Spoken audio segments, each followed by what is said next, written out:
Story of the Windlenot Museum. Chapter 2. Entrance Patterns. Richard Gale couldn't believe his bad luck. All this time, he made sure to stay away from those students who did crazy dares like this. And now, his own bad luck got him stuck in one. What made it worse was that he recognized who had been stuck to do the dare. It was his friend, Michael McNeil.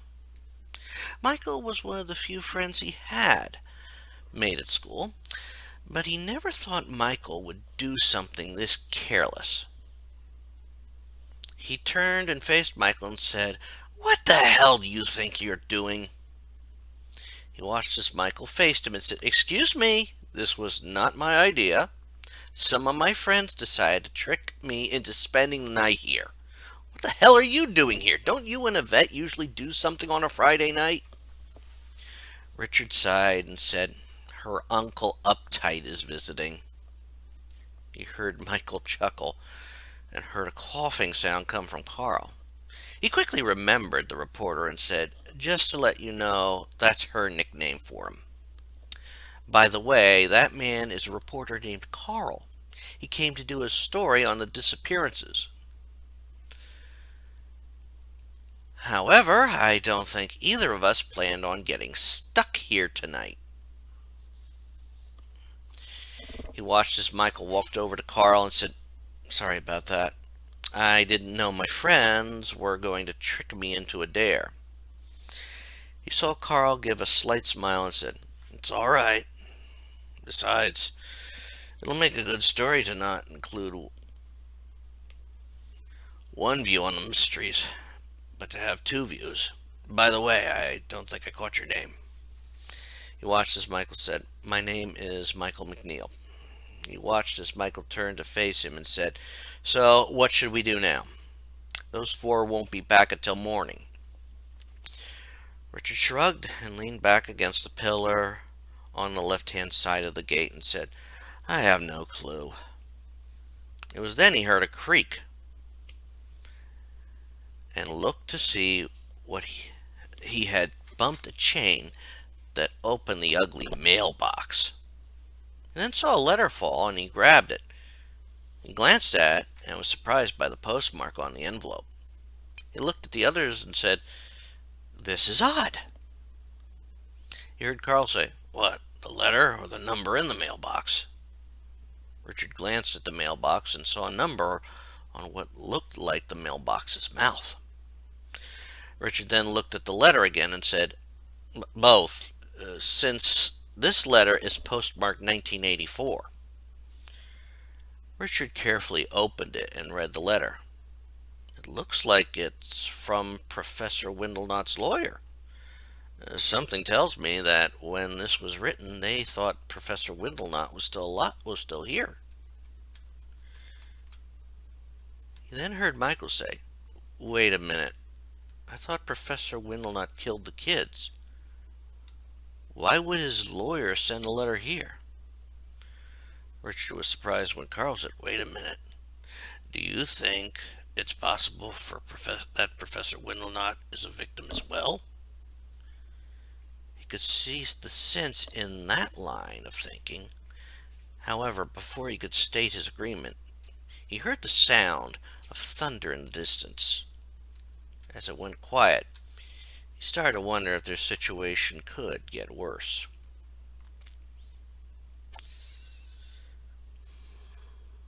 Michael McNeil silently cursed when he heard the thunder. He then said, "We need to find some shelter. I don't think it'll be good if any of us get stuck in a thunderstorm." He watched as the others nodded. He then looked up at the museum, determined not to end up inside the place, and then said, "While the museum would be our best bet, I don't think we should go in there." He then heard Carl say, "No way in up there anyhow. The front door to the museum is locked. However, I did see a gazebo off the left path." He glanced down the left path and saw that Carl was right. He then waved his arm and said, "Let's get over there. I just hope it's big enough for all three of us." He then ran for the gazebo.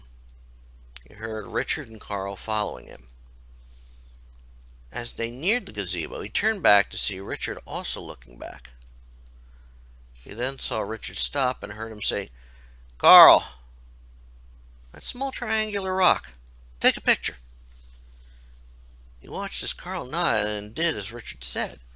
He didn't understand why Richard asked Carl to do that, but he quickly stepped into the gazebo. When the others joined him, he heard Richard say, "Did you get the picture?" Michael looked at Richard and said, "What's so important about the rock that you need a picture?" He watched as Carl held up the picture and said, "Richard and I noticed these strange patterns." He pointed out the one on the stairs to the museum and one on the door to the place. "I saw two more along the path we just ran down. This one looks like two spirals joined together." Michael took a look at the picture and saw Carl holding four more. As he looked through them, he glanced over to see Richard standing at a strange podium in the gazebo. He then continued to look at the pictures and said, "Any clue what they are for?"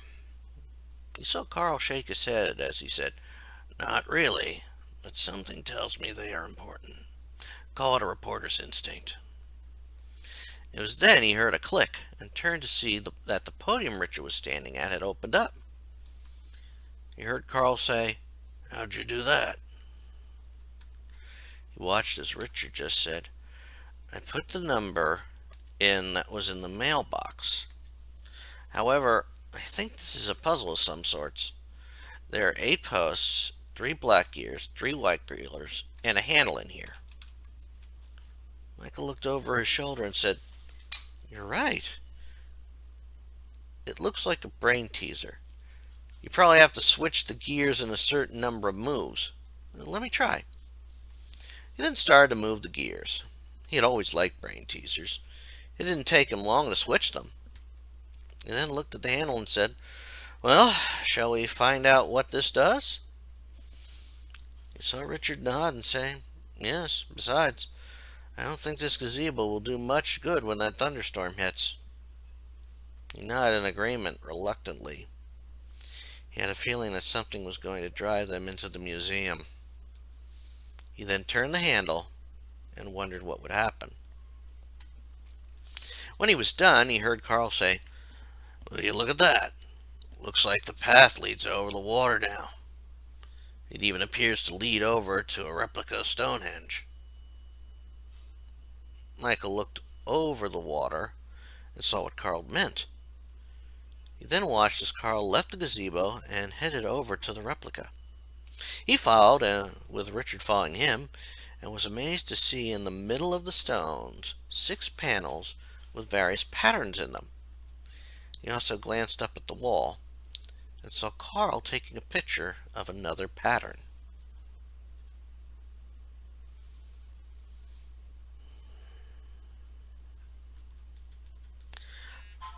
Carl finished taking the picture and turned back to the others, saying, "Looks like we found a meaning for these patterns.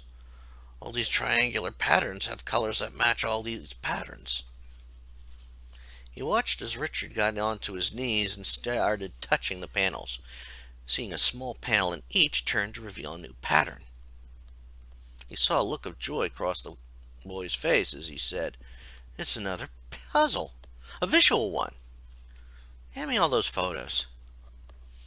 He did so and stepped back as the boy went to work. As he stepped back, he noticed the African American boy looking at him. Carl turned to face him and asked, "Is something wrong?" He watched as the boy looked back at him and said, "I just have a bad feeling about this. It just seems like a horror movie. You ever have that feeling you are venturing into a dangerous area?" Carl laughed and said, "All the time. You don't know half of the things I've seen in my life. Just look at it this way. You aren't alone in this." He couldn't begin to count all the times he had ventured into danger's path over the years. His thoughts were cut short when he heard Richard shout, "I did it! Looks like we even found a way into some place dry." He looked over to see all the panels had slid apart, revealing a circular stairway down. He then heard Richard say, "Shall we find out where this leads?"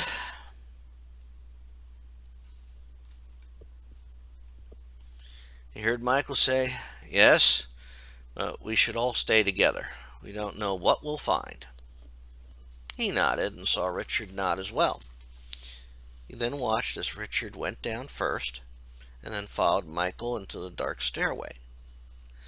When they reached the bottom, he saw the outline of a door and saw Richard open it. He watched as Richard jump back, shouting, "Watch out, bats!" He quickly flattened himself against the wall and saw Michael do the same as the bats flew out. He then watched as Richard entered the door and followed with Michael.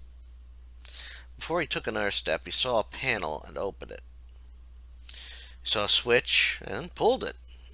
Soon, he heard the door close and lock and saw the tunnel light up. Carl then said, "Well, I think we found some place safe from the rain, but I don't think we'll get out the way we came in." He watched as the boys nodded and heard Michael say, "Well, let's hope this tunnel leads to some place where we can get out of here." He then watched as Michael took the lead and followed with Richard to a fork in the path.